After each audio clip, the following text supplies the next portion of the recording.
Ce matin, on rencontre un auteur d'ici et là, j'ai fait des petites erreurs dans l'introduction.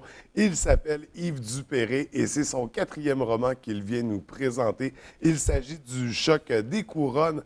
Alors, bienvenue à l'émission. Salut. Écoute, avant d'être un auteur, toi, tu es, un historien de formation. Ouais. Qu'est-ce qui t'a amené vers la littérature? Ah, ben, c'est quand j'étais jeune. J'ai découvert comme bien des jeunes, j'ai commencé à lire, mais plus des romans, là, plus jeune adolescence, où que mon père m'a fait découvrir des romans d'espionnage, puis tout ça, du Jack Higgins, entre autres, du Tom Clancy.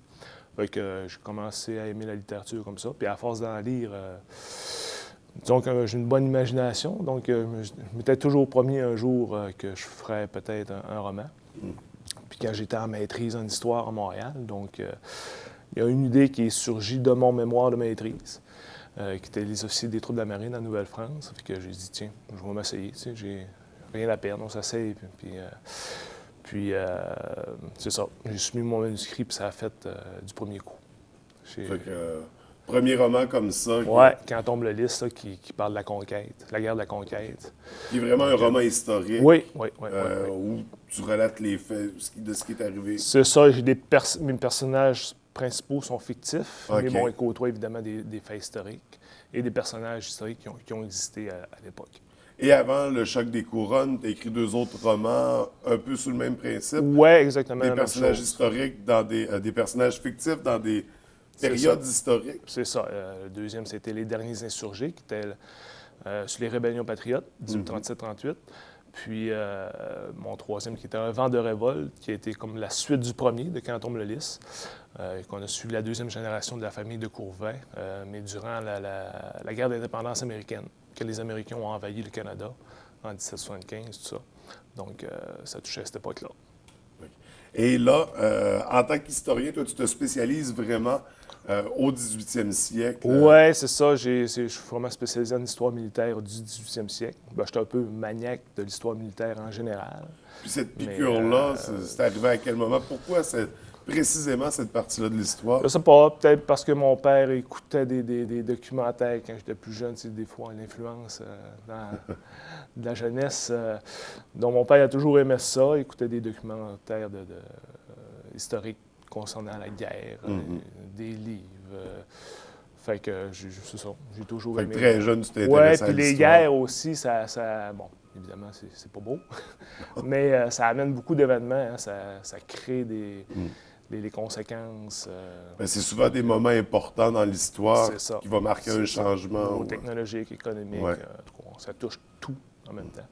Fait que c'est ça, c'est propice aussi à des intrigues, sous-intrigues. C'est ça, il y a plusieurs matières à Ça, l'épuiser. ouais. Puis là, dans ton tout dernier, Le Choc des couronnes, encore une fois, on se réfère à l'histoire, mais cette fois-ci, c'est pas une période historique, c'est plus inspiré de, je dirais. On tombe dans un univers fantastique.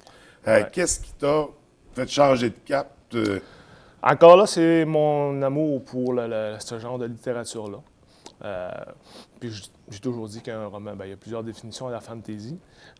Une définition simple, je dis que c'est un roman historique, mais dans un monde parallèle. Donc, vu que j'étais spécialiste au 18e siècle, j'ai dit, bon, je pourrais m'essayer dans un roman de fantasy qui se déroule dans un monde fantastique, Ouais, dans le fantastique. 18e siècle. Oui, c'est ça. Puis, exemple, pour situer les gens, peut-être le Pirate des Caraïbes, c'est un bon exemple aussi de ça.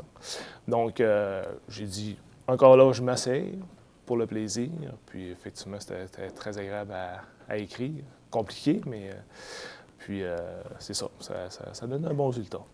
Tu parles de compliqué parce que c'est créer l'univers. Qu'est-ce qu'il y a de complexe dans Ben, exactement, c'est ça. Tu inventes un monde au complet.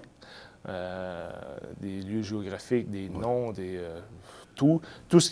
La seule chose qui reste qu'on n'a pas inventé, c'est les armes, les costumes, la nourriture d'époque. C'est vraiment ça. On se situe, on se fie à ce qui se passe au 18e siècle.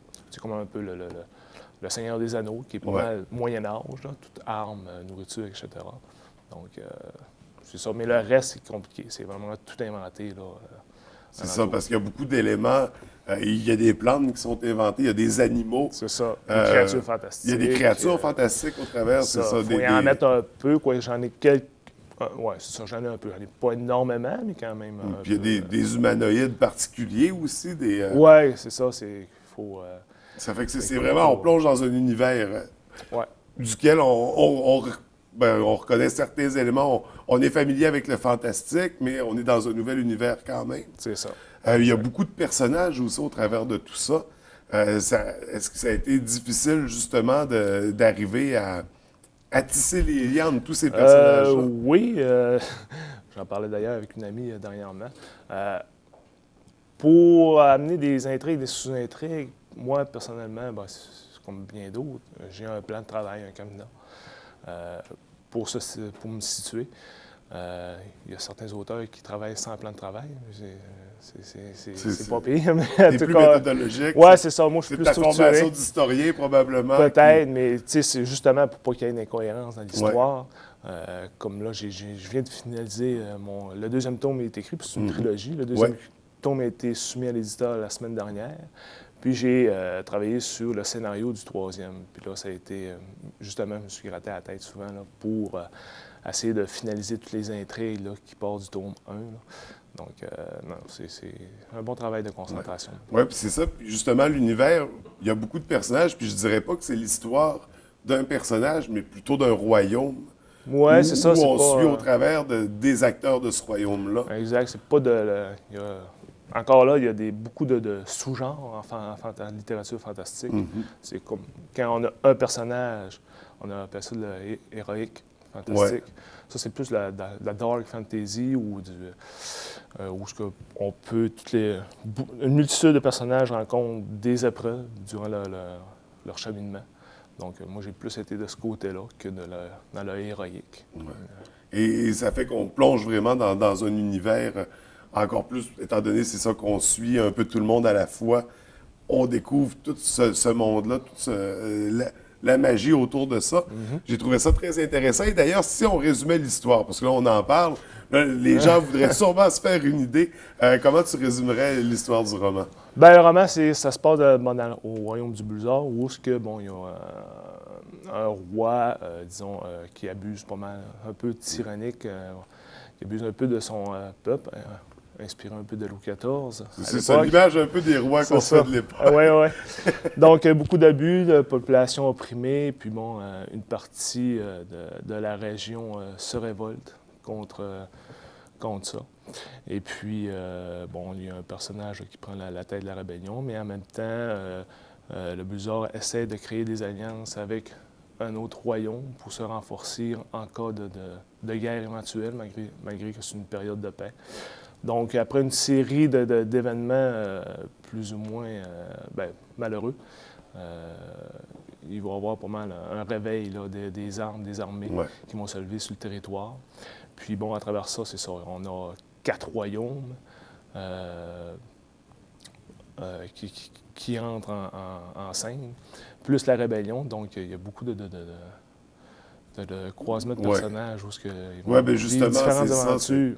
C'est justement parce qu'il y en a beaucoup, puis ils finissent par interagir, par se rencontrer, ou avoir des histoires parallèles qui sont liées. Qui, en bout de ligne, se rencontrent par X manière.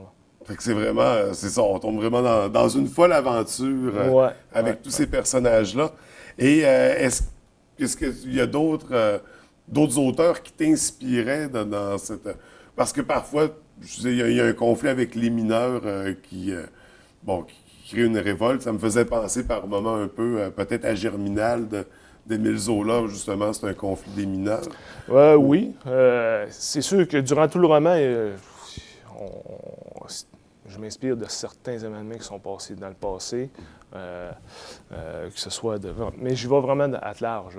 La Grèce antique, la Rome, le Moyen Âge, le 18e siècle, on voit l'influence que j'ai mis un peu partout dans les trucs. Les mineurs, c'était pas une révolte, mais un combat à tous les jours. Au 18e siècle, c'était pas jojo leurs conditions de travail, donc c'était facile de partir avec eux là, pour c'est la rébellion. Là. Puis c'est un élément essentiel de l'époque, aller chercher Ben le oui, charbon. C'est ça. C'est- Les ressources c'était naturelles utilisé, ben, étaient exactement. très importantes aussi. Donc, des mineurs, c'est incontournable. Il y en avait. Les paysans, bien évidemment, la terre. Là, donc, Puis il y a des thèmes un peu tabous aussi qui sont abordés dans le roman. On a un frère et une sœur qui entretiennent une relation incestueuse. On a, ben, pour l'époque, là, il y a deux femmes qui sont en relation aussi. C'est sûr, là, si on compare au 18e siècle, c'était beaucoup plus tabou. ouais, c'était pas mal caché. C'était pas.